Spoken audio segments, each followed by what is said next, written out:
Hello, everybody. Welcome back. New week, new tower. I need to see how many times I've said that for each one of these, but besides that, let's start this tower. This has gotta be. My bad. This has gotta be one of the shortest towers. You know, we've seen towers with 21 floors. I think we've seen one with 20 floors, but 18! That's just legal. I know our president wouldn't like that. Anyways, this tower is really short. It can have a few hiccups here and there, but um, this tower you really want to focus on just being as defensive and unkillable as possible. There isn't really too much down in the DPS department. Really just, you know, don't die, and you can get through this tower pretty easily. Now, I have finally came up with a little game plan. No, I haven't. I don't know what I'm talking about, actually. I think I was going to reference something about last week's video about, try not to die to these witches. Should probably... Oh! Okay. You know what? While we wait for our potion to go down, let me just, Okay. Let me just pull this up really quick while we're waiting for my health potion to regenerate. This is a little website that I've been having some fun with, so let's just see. Let's see what we get. 3, okay, 3, 1, 2, 9, 0. Ah, that's not that good. This is bottom 13%. Alright, well, today's number was horrible. Anyways, our potion's here. Let's just continue then. Almost died there, but that's okay, you know. Plenty of times you're playing this game and you almost die. It's a completely normal thing. Even in real life, you almost die. I don't have any references to back that up. I'm just, floor 1 completed, so. And here, I know I've played this tower a few times, and this obsidian claymore looks absolutely delicious, absolutely scrumdiddlyumptious. That obsidian claymore ussy,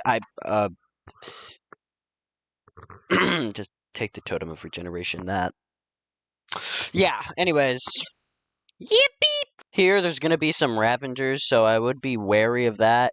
I feel like I'm gonna have this be one more of the shorter videos. I'm running out of commentary for these. You know, I've been doing these videos for over a month now. I'm running out of interesting things that in ding ding ding ding ding ding ding ding ding ding ding. As I was trying to say, I'm running out of interesting things to say, so it's really just I'm gonna go through these. And floor 2 is cleared. We're actually, okay, this is gonna be probably one of the worst. You think this would be really bad to choose, but specifically for a floor coming up, you're gonna want it. And with floor 3 cleared, we're gonna just grab the Gone of Weakening and continue play. Actually, you know what? No, I have floor 4. I actually gotta show you what to do on this floor, because this one is filled with creepers to the brim. As you're about to see here. The strat really fears you're gonna want them to explode on each other, and pretty much the little air horn is if they get too close, you can use it to bump them away, and it's just I guess another useful thing to have. There wasn't really much else good on that floor to grab. Like there, be pretty good to use it, and there that'd be floor 4.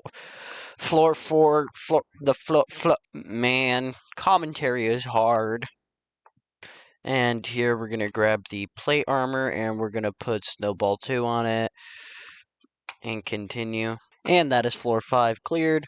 So moving on from there, we're just going to grab another enchantment point and max out Snowball on our plate armor here and continue playing. And that is floor 6 cleared. So taking it from here, we're just going to grab the turtle armor and we're going to max out Snowball on this and put one into Potion Barrier and continue playing. Well, actually, no, this is the Unique Smith. What am I freaking talking about? My bad. I called it the Unique Smith. I'm sorry. I meant the Thumbnail Smith. And here, we're going to just go to him, and we're going to uniquify our turtle armor to Numble Turtle. Nimble? Numble? Never mind. Okay. Anyways, I think that said nimble. Maybe. I don't know. Anyways, and now continue playing. That is floor 8 cleared, so let's just skedaddle on to here. And we're not going to grab any of this. We're just going to grab another enchantment point. And from there, upgrade potion barrier again. And go over to the boss, which is going to be an Enderman and an Enderscent. We're gonna just attack the Enderman then, and it takes long. It isn't difficult, it just takes long. That is floor 9 cleared. It was simple, but it takes a while. And here we're just gonna take another enchantment point, and then we're going to max out potion barrier and continue playing. And that is floor 10 cleared. So from floor 10, we're just going to take these void touched blades and we're going to upgrade refreshment once, and then onto the powersmith we're going to we're going to spiffy up our armor with the powersmith here, and that's going to level up to level 97. And then I think after this floor, can't remember, oh no, I think after this floor will be the boss, so, well, the second boss. And after floor 12, we're going to grab another enchantment point, and with these 3 enchantment points, we're going to grab Echo, and then we're going to grab Leeching, and from there is the boss 4. And once again, this guy, he's pretty simple. He shouldn't take that long. It may have some close to death encounters, but other than that, it shouldn't take too long. And that is floor 13 cleared. Pretty simple. Before I go, let's go talk to our friend over here. Hey man, how are you doing? Uh-huh. Anything else? Oh, I see. Well, don't let me push you away.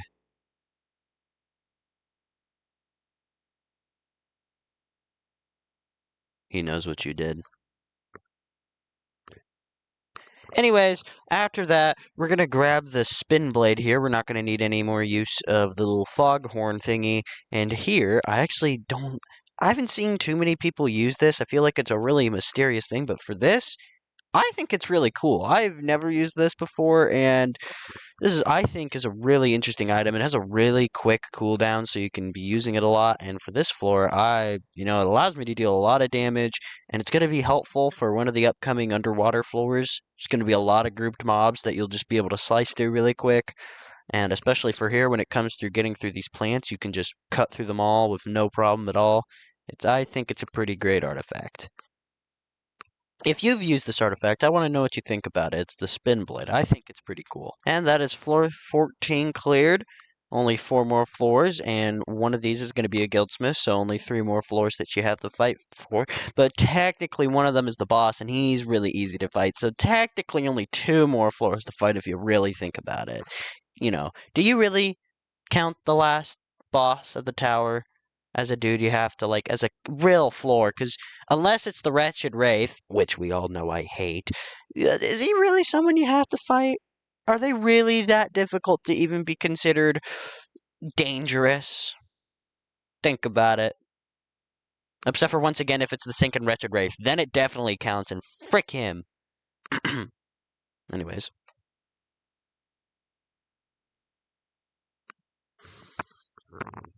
And here, this is where the spin blade is going to come in use. This is a very, very satisfying way to use it. So let's just big thing of zombies right there. Nice.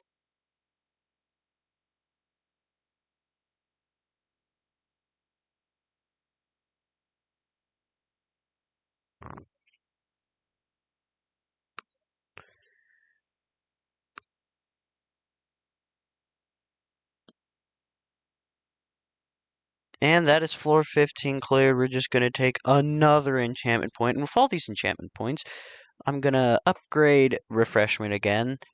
And I'm going to increase echo. You can really do whatever you want with the enchantments there. None of them are fully needed. None of them are, like, required. It's just a nice thing to have. And I guildsmith my armor just so I can have that extra security that I'm not gonna die again, because I've already died twice. Not gonna show them, because this already makes this. Oh, geez, Louise, this video is short. This so far has taken like 15 minutes.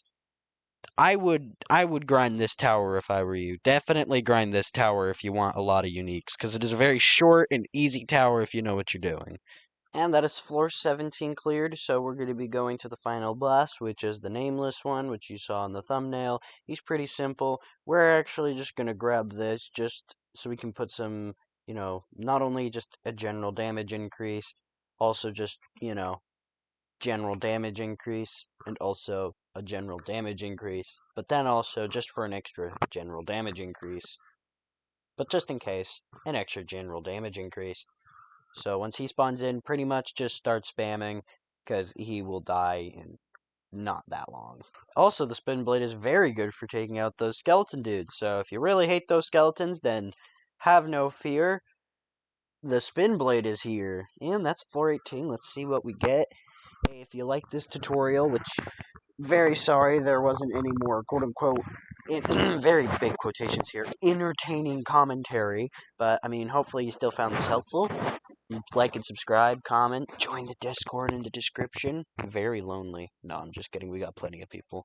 But anyways, let's see what we got here. We got the Truth Seeker, Radiance 1, and the built-in enchants, Void Strike. That's really good. Critical Sharpness. I actually might just take that. Pickaxe, and a bow. Ancient bow. This doesn't steal speed. I mean, if it wasn't a bow made for like one taps, because it has dynamo on it, supercharge, this is all really cool. This does has some really good built-in enchants. This also looks like a good bow for like one taps, since it has overcharge, supercharge. You know what? I'm gonna take this one just because it has sharpness on it, or swirl if you're into that. Anyways, thanks for watching. See y'all guys next week. Love y'all.